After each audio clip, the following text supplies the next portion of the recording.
Enfin, le gouvernement Barnier est tombé, ainsi que son budget violent.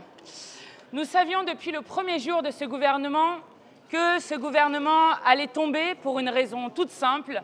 Il était une provocation au vote des Français et des Françaises fait le 7 juillet. Censurer Barnier, c'est respecter le vote des Français, c'est respecter la souveraineté du peuple.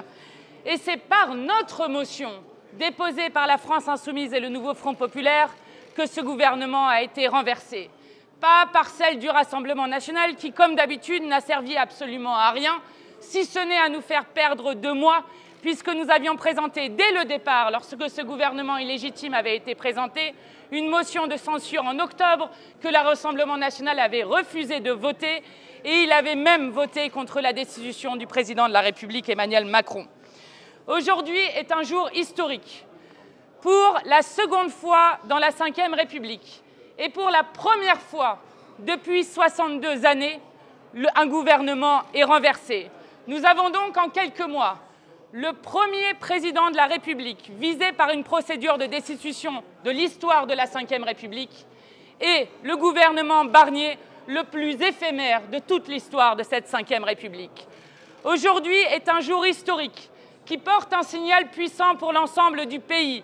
Et ce signal est le suivant. Le seul souverain en République et en démocratie, c'est le peuple. Le seul souverain, c'est ce peuple qui, à tout moment, peut décider que nous pouvons changer le cours de l'histoire.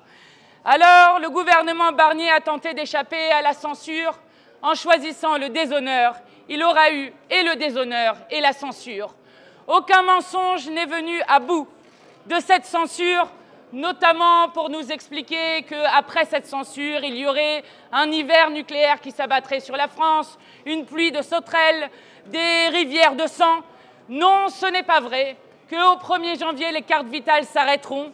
Oui, il est vrai qu'avec ce budget que nous avons fait tomber, les pensions des retraités seront indexées immédiatement au 1er janvier. Oui, il est vrai, et nous l'avons démontré dans le débat parlementaire, qu'un autre budget est possible. Et le chaos, ce n'est pas nous, c'est Emmanuel Macron qui, depuis 7 ans, a appauvri l'immense majorité sociale du pays, qui, depuis 7 ans, a détruit méthodiquement les services publics, notamment mis à terre l'éducation nationale et les hôpitaux, qui, depuis 7 ans, a mené à une saignée sociale que nous voyons actuellement avec un nombre record de plans de licenciement qui s'annoncent sur les salariés. La censure populaire, pas celle juste institutionnelle, arrive. Elle s'est exprimée hier avec les taxis, avec les agriculteurs, avec les gilets jaunes. Demain, avec l'ensemble des fonctionnaires des services publics, avec les enseignants qui seront dans la rue et nous serons à leur côté. Alors, aujourd'hui, par la censure de ce gouvernement, c'est toute la politique d'Emmanuel Macron qui est battue. Celle qui a été battue 3 fois dans le résultat des urnes. Celle qui s'obstine à vouloir faire payer au peuple et aux services publics la politique faite aux plus riches.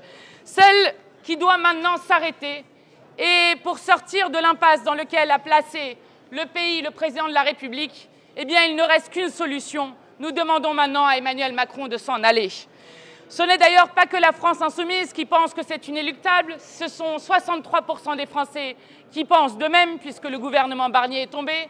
C'est aussi des personnalités comme Charles de Courson, comme Hervé Morin, comme Jean-François Copé, ou même le président de l'Association des maires de France, David Linard, qui pense lui aussi qu'il est inéluctable que le président s'en aille.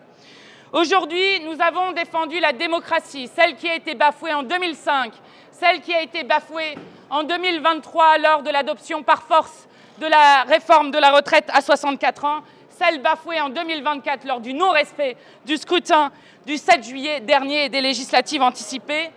Nous sommes prêts à gouverner sur un programme de rupture. Emmanuel Macron doit s'en aller et nous voulons montrer à tout moment et nous démontrerons qu'un autre monde est toujours possible et que le seul souverain dans ce pays reste le peuple et lui seul. Avez-vous un candidat pour Matignon ? Nous avons toujours dit que nous soutenions Lucie Castet pour Matignon, mais nous ne voulons pas faire semblant de ne pas voir que, par exemple, le Parti socialiste ne soutient plus Lucie Castet. Et je vais vous dire, nous sommes dans un tel moment J'ai entendu notamment Emmanuel Macron qui disait qu'il voulait nommer un autre Premier ministre dans les 24 heures prochaines. Nous en sommes dans un tel moment de crise politique créée par le président de la République que je vais vous dire, il ne reste qu'une solution pour sortir de l'impasse. Et cette solution, ce sont des présidentielles anticipées pour que le peuple puisse redécider par les urnes du chemin qu'il veut faire prendre à notre destin commun.